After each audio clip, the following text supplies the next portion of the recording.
Le missile balistique qui a été tiré de la Russie avant-hier, eh bien, on connaît désormais sa destination.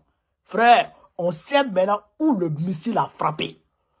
Comme on rappelle d'Afrique, c'est un nouveau type de missile que la Russie a mis en place. Frère, non, Poutine est en train de nous parler de ça et il met de nouveau en garde les États-Unis et leurs satellites. Ok. Non, c'est dosé. Viens là, quand il est fâché, il est fâché. Hein. Écoutez attentivement. Roman. Je voudrais informer le personnel des forces armées de la Fédération de Russie, les citoyens de notre pays, nos amis du monde entier et ceux qui continuent à se faire des illusions sur la possibilité d'infliger une défaite stratégique à la Russie. Oh. Des événements qui se déroulent aujourd'hui dans la zone de l'opération militaire spéciale, notamment après l'utilisation d'armes de longue portée fabriquées par l'Occident sur notre territoire. Oh. Poursuivant l'escalade du conflit en Ukraine provoqué par l'Occident, les États-Unis et leurs alliés de l'OTAN ont précédemment déclaré qu'ils autorisaient l'utilisation de leurs systèmes d'armes de haute précision et à longue portée sur le territoire de la Fédération de Russie. Oh. Les experts le savent bien, et la partie russe l'a souligné à plusieurs reprises, qu'il est impossible d'utiliser de telles armes sans l'implication directe des spécialistes militaires des pays qui les produisent.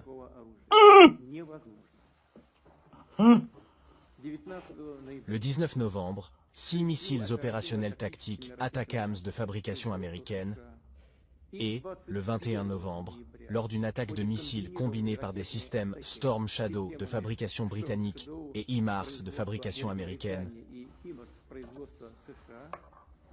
ont frappé des installations militaires sur le territoire de la Fédération de Russie, dans les régions de Bryansk et de Koursk.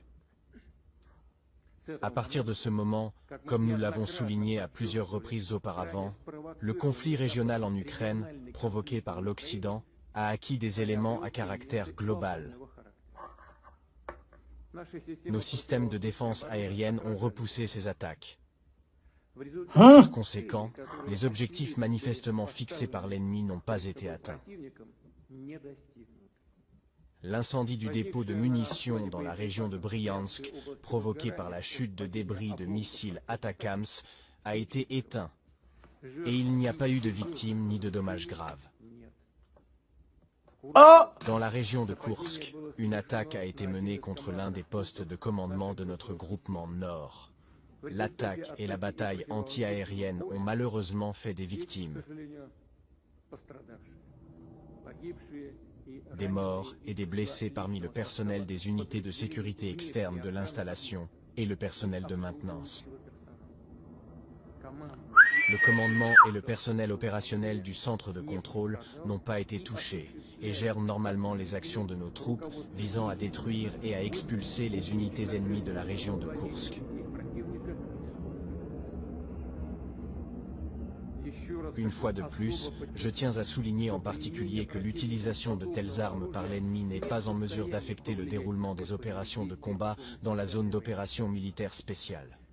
Nos troupes progressent avec succès sur toute la ligne de contact. Toutes les tâches que nous nous sommes fixées seront accomplies.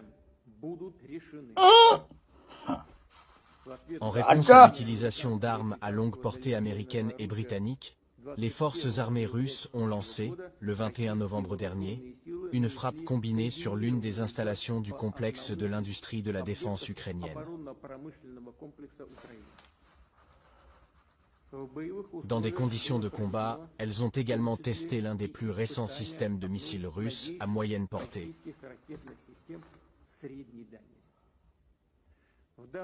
En l'occurrence, un missile balistique à configuration hypersonique non nucléaire. Nos ingénieurs en missiles l'ont baptisé Oreshnik. Les essais ont été couronnés de succès et l'objectif du lancement a été atteint. L'un des plus grands complexes industriels connus depuis l'époque de l'Union soviétique, qui produit encore aujourd'hui des équipements de missiles et d'autres armes, a été touché dans la ville de Dniepropetrovsk, en Ukraine. Nous développons des missiles à portée intermédiaire et à courte portée, en réponse au projet des États-Unis de produire et de déployer des missiles à portée intermédiaire et à courte portée en Europe et dans la région Asie-Pacifique. Nous pensons qu'en 2019, les États-Unis ont commis une erreur en détruisant unilatéralement sous des prétextes farfelus le traité sur les forces nucléaires à portée intermédiaire. Aujourd'hui, les États-Unis ne se contentent pas de produire de tels armements. Mais, comme nous pouvons le constater, ils ont réglé les questions liées au déploiement de leurs systèmes de missiles avancés dans différentes régions du monde, y compris en Europe, lors d'exercices d'entraînement pour leurs troupes. En outre, au cours de ces exercices, elles s'entraînent à les utiliser. Je rappelle que la Russie s'est volontairement et unilatéralement engagée à ne pas déployer de missiles de moyenne et de courte portée tant que les armes américaines de ce type n'apparaîtront dans aucune région du monde. Je le répète, nous procédons à des essais réels du système de missiles Oreshnik, en réponse aux actions agressives des pays de l'OTAN contre la Russie. La question de la poursuite du déploiement de missiles à moyenne et courte portée sera décidée par nous, en fonction des actions des États-Unis et de leurs satellites. Nous déterminerons les cibles des nouveaux essais de nos systèmes de missiles les plus récents, en fonction des menaces qui pèsent sur la sécurité de la Fédération de Russie. Nous nous considérons autorisés à utiliser nos armes contre les installations militaires des pays qui permettent l'utilisation de leurs armes contre nos installations. En cas d'escalade des actions agressives, nous répondrons tout aussi fermement et réciproquement. Je recommande aux élites dirigeantes des pays qui envisagent d'utiliser leur contingent militaire contre la Russie d'y réfléchir sérieusement. Bien entendu, en choisissant des cibles pour des systèmes tels qu'Oreshnik sur le territoire ukrainien, en cas de nécessité et en guise de réponse, nous proposerons à l'avance aux civils, ainsi qu'aux citoyens de pays amis qui s'y trouvent, de quitter les zones dangereuses. Nous le ferons pour des raisons humanitaires, ouvertement, publiquement, sans craindre l'opposition de l'ennemi, qui reçoit également ces informations. Pourquoi sans crainte ? Parce qu'il n'existe aujourd'hui aucun moyen de contrer de telles armes.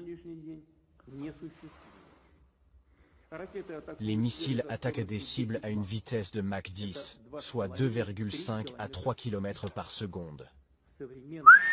Les systèmes actuels de défense aérienne disponibles dans le monde et les systèmes de défense antimissiles créés par les Américains en Europe ne peuvent pas intercepter de tels missiles.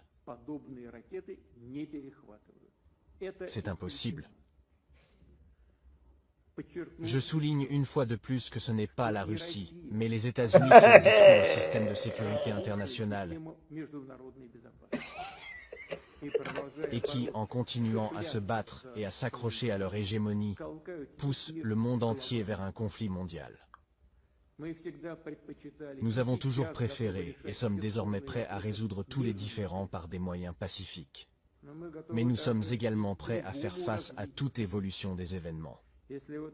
Si quelqu'un en doute encore, c'est en vain. Il y aura toujours une réponse. Ok. Hein? Chers camarades d'Afrique.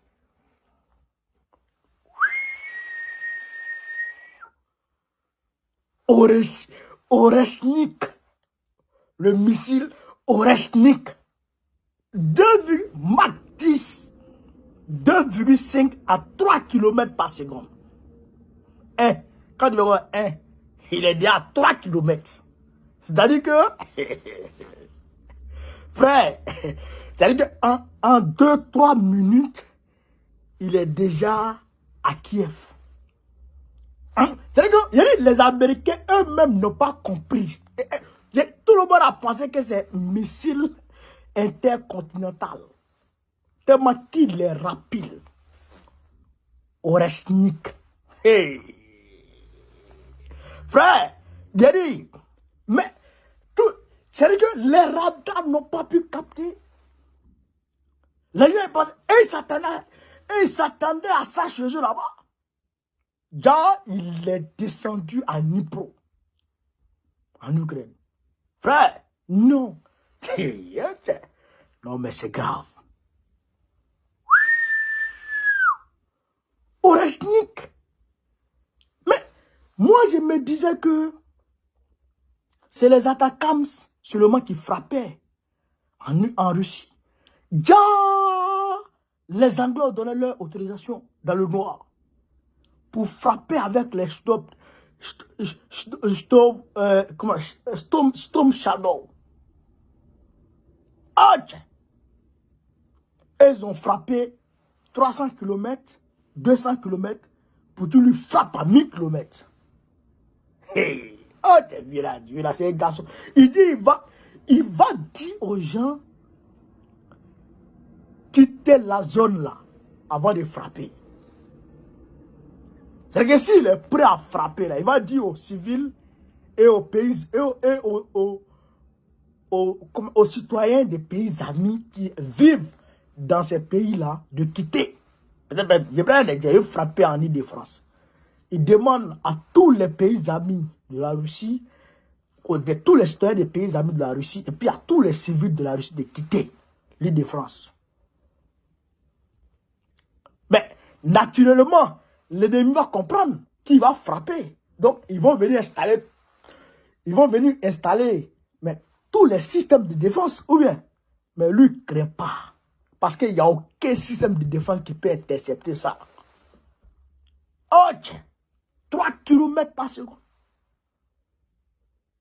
Il roule comment? C'est-à-dire qu'il se déplace comment? C'est rapide que le son. C'est plus rapide que le son. La vitesse du son. Supersonique. C'est ça qui a frappé en Ukraine. Tout le monde est traumatisé. Donc là, ce n'était pas, on va dire, ça ne portait pas d'ogive nucléaire. Mais on dit on va dire, charger ça d'ogive. On peut charger d'ogive nucléaire. Ce missile-là, on peut le charger d'ogive, puis il va se déplacer à la même vitesse. Frère, non, il y aura man. Il y aura man. Mais ça, imaginez un instant que ça déclenche. Mais pour Dieu, pas s'amuser. Il va frapper seulement. Ok. On demande à Joe de nous laisser en paix. Toi, tu es déjà vieux, papito. Tu es déjà vieux. Tu es déjà vieux. Le gars là, il a tracé les lignes rouges. Vous n'avez pas respecté. Il a tracé les lignes rouges, vous avez franchi. Il a tracé, vous avez franchi les lignes rouges. Mais là, de la manière il est sorti pour parler là. Ah, si vous ne faites pas attention, le gars là, il va déclencher, il va